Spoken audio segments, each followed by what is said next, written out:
All right, hello and welcome to first Wednesday episode of Lacrosse Culture TV, which is again a pretty loose name we're using to describe quite a few things. So one thing I want to do every Wednesday going forward is just kind of do a deep dive on a topic in the lacrosse world and hash it out for 20, 30 minutes and want to start with the championship series. So this is going to come out on the morning of the champ series. I know you're always locked in on the PLL in general, but especially player movement and all the things that the league has coming up. So I should say Dan Arestia joining us for the first episode for folks who don't know you. Sticks in lacrosse and every other lacrosse outlet you've ever read has had Dan writing for them. So why don't we just jump in? Let's start with how this week is going to work, the structure of the tournament and what fans can kind of expect, as we go throughout the rest of the week. Yeah, as you mentioned, it starts tomorrow. Tomorrow, I should say, starts today as you're listening to this and watching us on Wednesday. So it's this evening. First game is at 5:30, second game is at 7:30. And that first game is actually on ESPN2 here in the States, so you'll be able to see that, on linear TV, which is awesome. Any chance we get to see lacrosse that way is great. So the first two games are that Wednesday night. And then Thursday there's a day off, which is new this year. They kind of built in a break because I think the schedule of this can be very grueling. From Friday, Saturday, Sunday, Monday, the rest of the way, there's a game every day, with the championship game being on Monday in like the late morning. So teams will play basically a game every day. There's round-robin play on Wednesday, and then Thursday off, and then they'll play again Friday, Saturday, and then you get kind of playoff rounds, and then the championship on Monday. So it does get to be pretty grueling. It's tough for players. Last year, for sure, there were guys who were saying they were feeling it. They were fatigued. It takes a lot out of you, and you've heard from guys this year that are already there that the focus on recovery and being, keeping their body right is a lot higher this year. Yeah, I think obviously, not breaking any news here. There's obvious challenges with not playing any lacrosse for a while, and then playing 4 or 5 games in 1 week. I do think it's interesting, and I've never really thought about this till now, but something I've kind of heard through the grapevine is that certain markets or certain potential places for lacrosse expansion would be like 100% in if we had weekday games because especially places in big cities, they can fill their buildings on weekends. That's not typically their issue. It is interesting that the one time we get pro lacrosse on a Wednesday, you get on TV right away.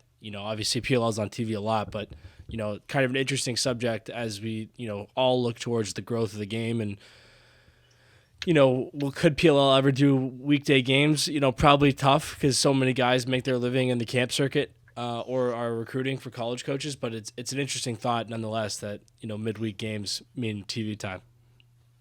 Yeah, I think it'll be an interesting point when we arrive at the place where you guys are getting paid enough to live in the city where your team is. Now the PLL is has kind of the geo-based markets and they're moving that way. I think it is easier to get towards weekday games if you already have one of the teams that just lives there, where the guys all the Boston guys just live in Boston and they're there, and you only have to kind of travel one team and it's a little bit easier if you've arrived at that point. And, from the TV point is a good one, particularly in the summer where ESPN maybe doesn't have a ton of the summer sport properties. They have like Sunday Night Baseball.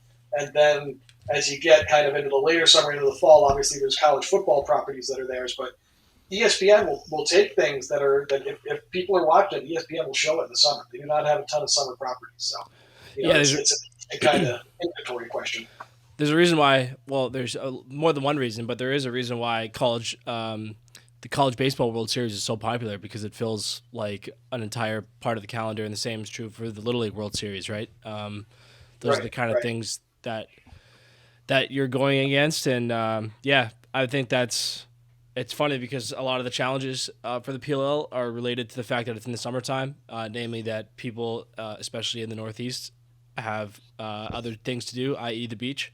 That's something that you're constantly overcoming, and that's one of the good things with the NLL is you're in the winter months when people don't have much to do, but there is this kind of big TV window in the summertime. So, interesting. That was not on any of the notes I sent today. But, That's how we Yeah, like to do it here.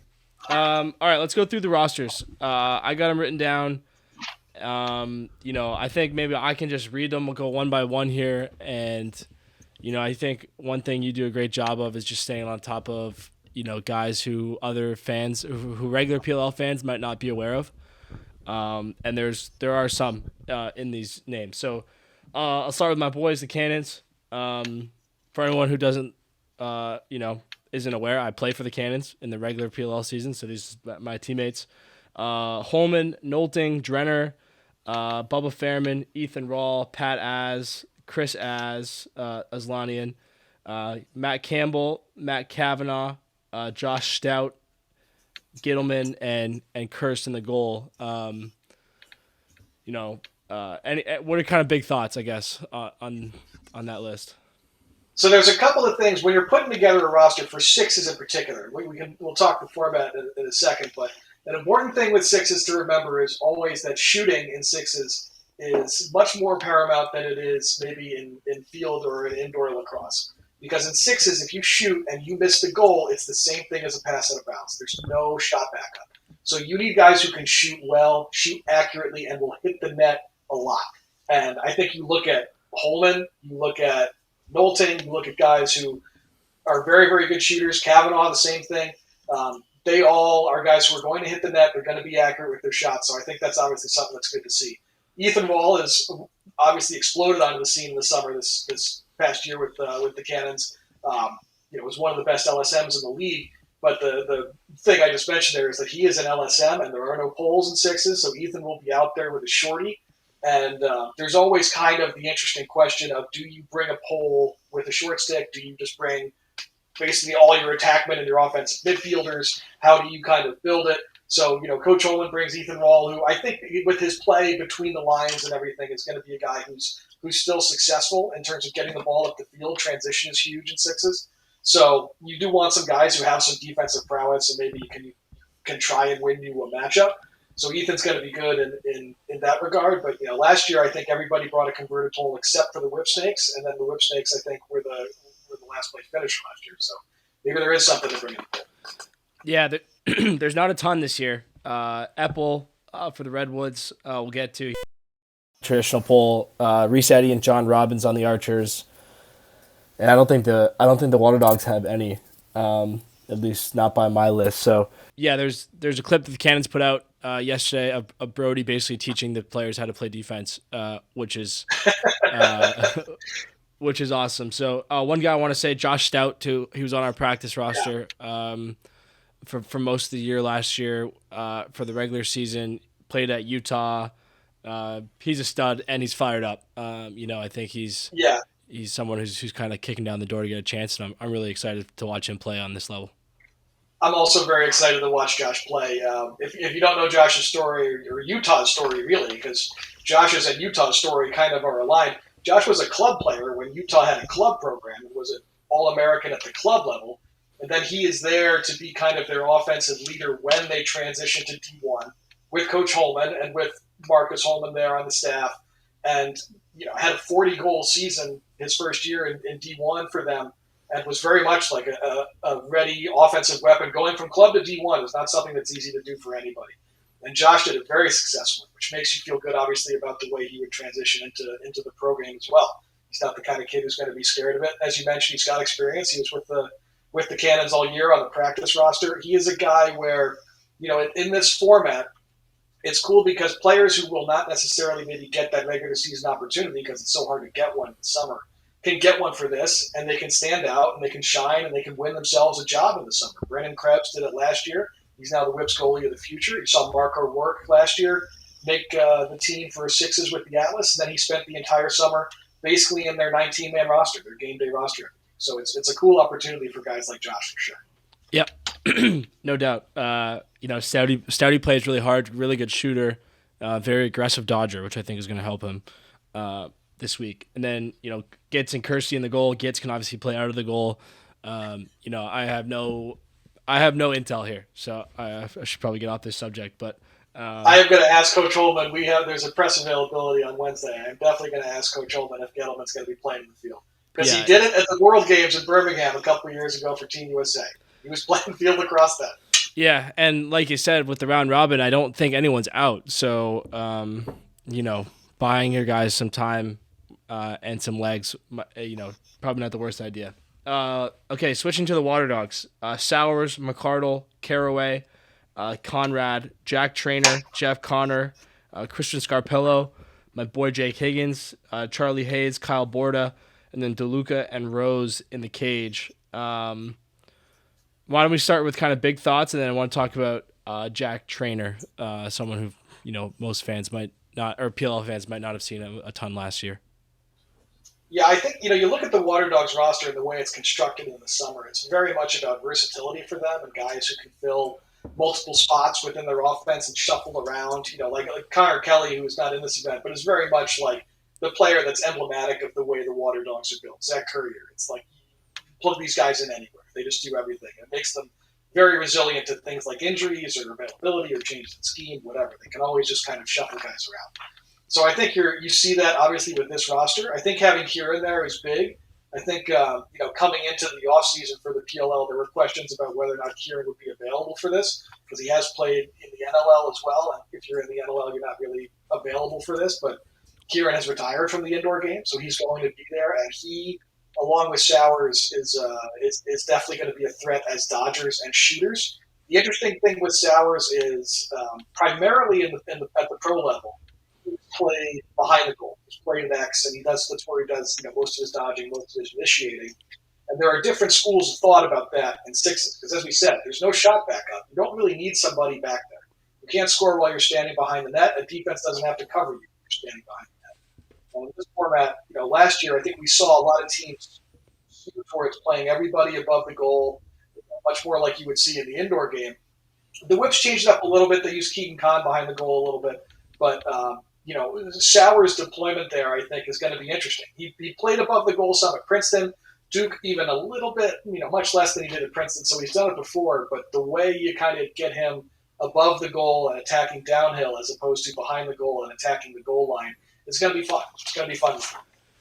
Yeah, like you said, definitely multiple schools of thought. I think this is probably one of the biggest, I think the interesting subplot of this whole thing is that we're obviously going to the Olympics in this format, and it just gives like a lot of film and a lot of like test examples, for whoever it is that's going to be making those decisions. And I think the extent to how much you want to play behind the goal is probably like one of the biggest things we have to figure out, especially like for Canadians, like we've kind of figured out the sub patterns and stuff like that from box. I think that stuff will transition pretty well, but figuring out how you really want to play offense, I think, is going to be interesting. I think I would say, put him behind. The PLL can't guard Michael Sowers behind with the best long sticks in the world with a stick in their hands. I think it's going to be tough with the short stick as well. But you're absolutely right. Want to talk quickly about Trainer and Borda. What can fans expect there? So Trainer is a guy who is obviously as All-American level player at Penn State. Who the Water Dogs, I don't think they drafted. I believe they grabbed him after the draft, but basically spent the year kind of on the holdout list for them, just meaning he wasn't available for the summer. But is very much a PLL talent. He can shift between midfield and attack. That's what he did at Penn State, and that kind of offensive versatility is going to be helpful for them. He's a very, very good shooter. I think he'll do kind of his best work as subbing onto the field, kind of coming downhill at guys, who aren't ready to defend necessarily, where he can play against somebody whose feet aren't set. And dodging against all shorties all the time is going to be something where he's going to be comfortable, I think, even with it being, PLL level defenders. And then Borda is known to Coach Copeland because they're both Fairfield guys. Kyle Borda finished his career at Ohio State, but Coach Copeland knows him from the Fairfield days. Borda is another guy who's big, physical. I think you kind of saw it last year in sixes. Some teams had a lot of success when they brought those guys who had bigger statues, more built. The Chrome had guys like Cole Williams and Colin Heacock. These guys who are, they're rock solid. They're huge, and they can just kind of put their shoulder into people and create just a little bit of space to shoot. And in sixes, that's very much a viable way to play offense. It's just to be able to kind of body somebody off you by a foot and let the ball rip. And I think that's where Borda, his strength is going to be playing that kind of lacrosse. Yeah, no, totally agree. Great rundown. Always no surprise when you mentioned Connecticut. Moving on to the Archers. Grant Ament, Matt Moore, Ryan Ambler, Piper Bond, John Robbins, Cole Williams, Reese Eddy, Connor Marr, Ryan Ogden, and Ronan Jacoby. Nick Washuta and Pat Birkinshaw in the cage. Um, again, maybe just start with some big thoughts here. Yeah, so the big thing there is obviously Grant is not going to be there. Grant had an injury and he's not available for this, so he won't even be at the event. He's home to rehab and to make sure he's ready for the start of the summer, which it sounds like that timeline's going to be pretty safe and he'll be ready to go when the regular season rolls around. But the Archers, it's interesting because they're the only team who was there last year. It's 4 teams go every year and 3 of them are new. So the Archers are there, and it's a different looking group than last year because there's no Will Manning, there's no Marcus Holman, and those 2 guys are critical. There's no Jeff Trainer; he's playing for you guys now.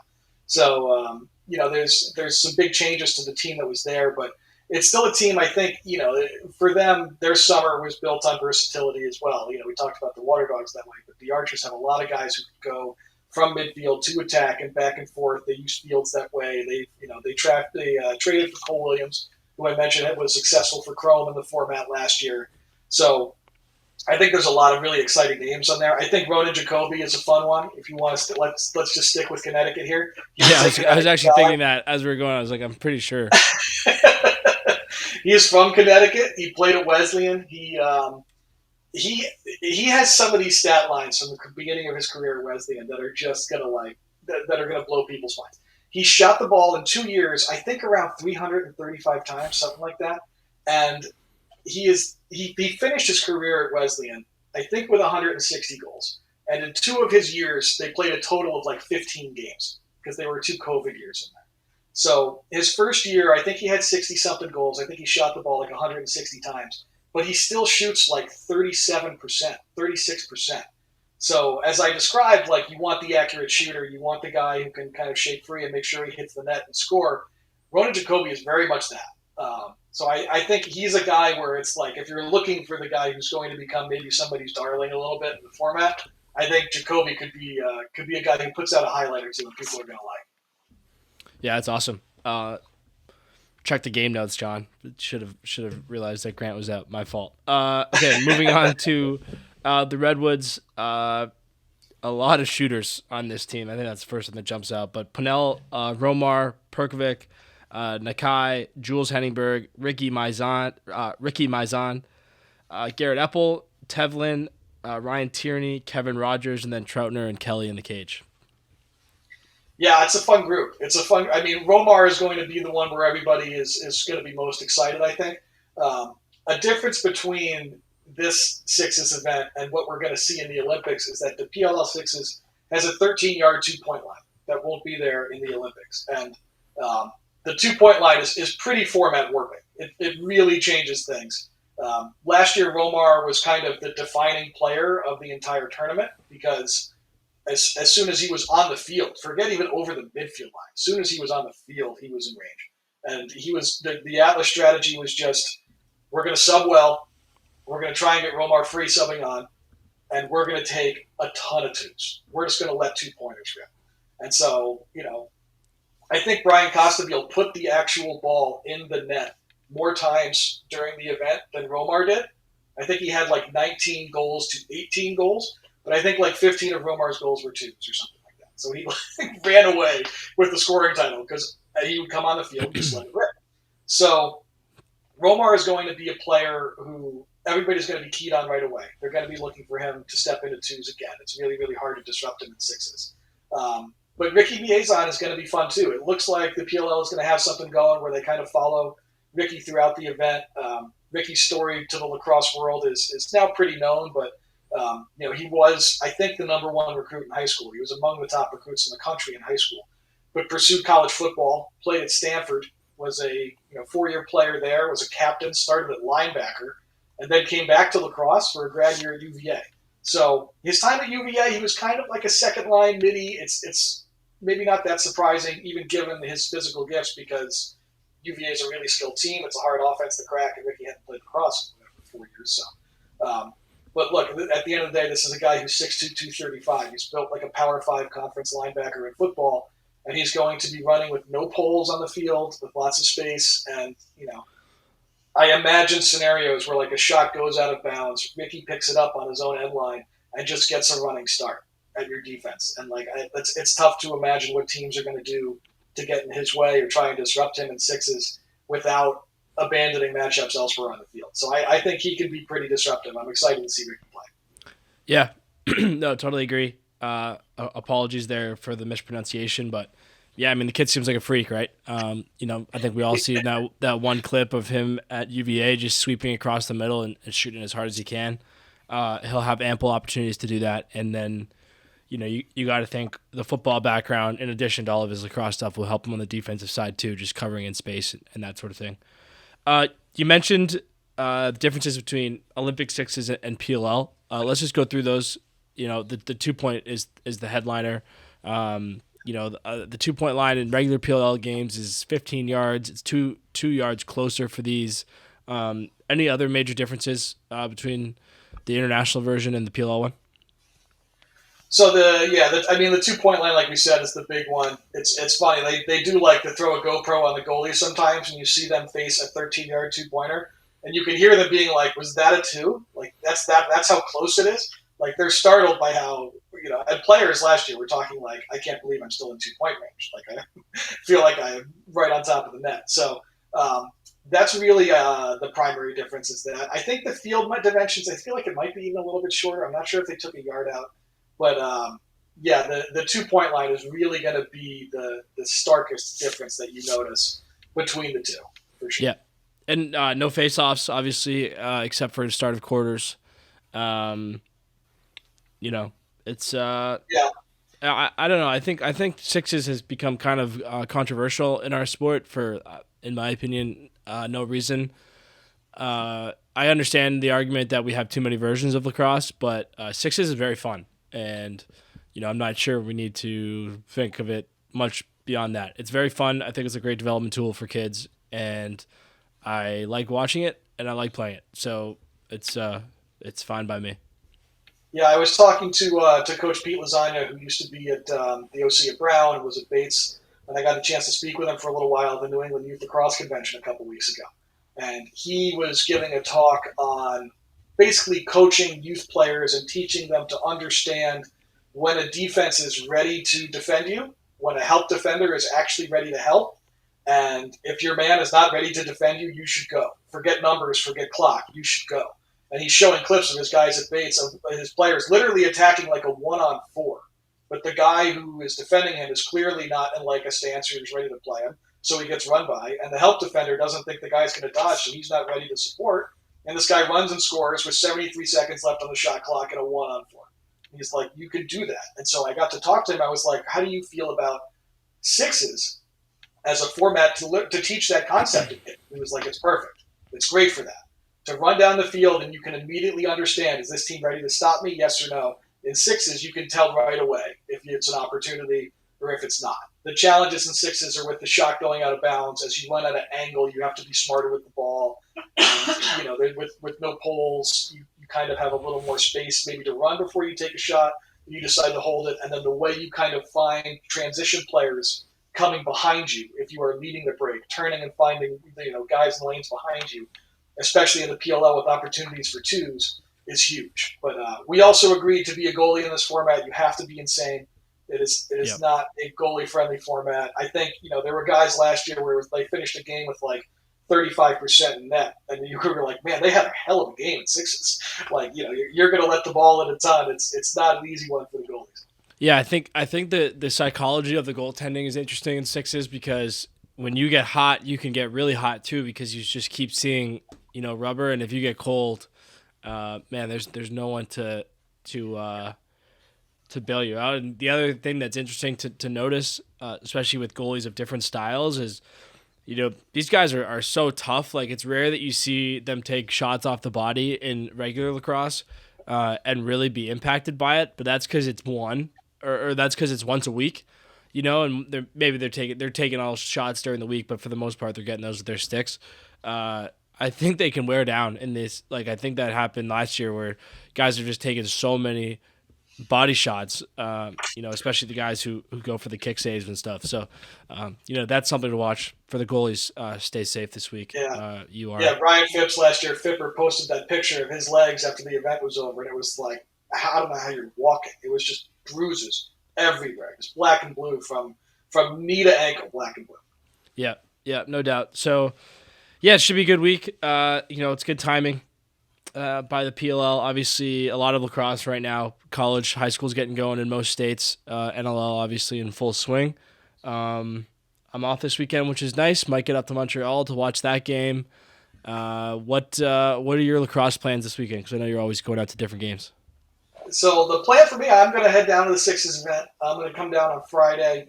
I'm going to hopefully be there in time for the games. I don't know. That's going to probably be pretty tight. But, yeah, I'm going to come down on Friday, and I'll be there Saturday, Sunday, and through the title game Monday, and then I'll come back home here to Connecticut. I'll try and catch some of the college action over the weekend. There's a couple of really good games on the schedule. I think Maryland is heading to the Dome to play Q's, and I think the way the season has started, that game's going to be incredible. I'm definitely excited to watch as much as I can of that game in Montreal, the NLL Unboxed game with New York and Toronto. Toronto looks like a title contender, and New York is the hottest team in the league right now.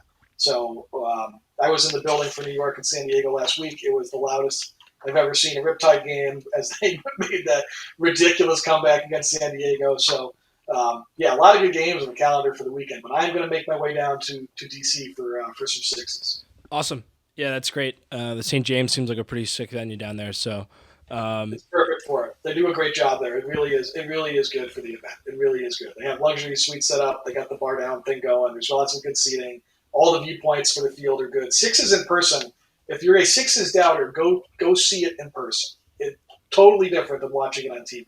There is a ton of stuff in Sixes that gets lost in translation on television. The sub game in Sixes is massive, and you cannot see a millimeter of it if you're watching it on TV. I think as we learn how to broadcast Sixes, maybe that might change. But man, Sixes in person is a ton of fun. If you're a doubter, go see it in person.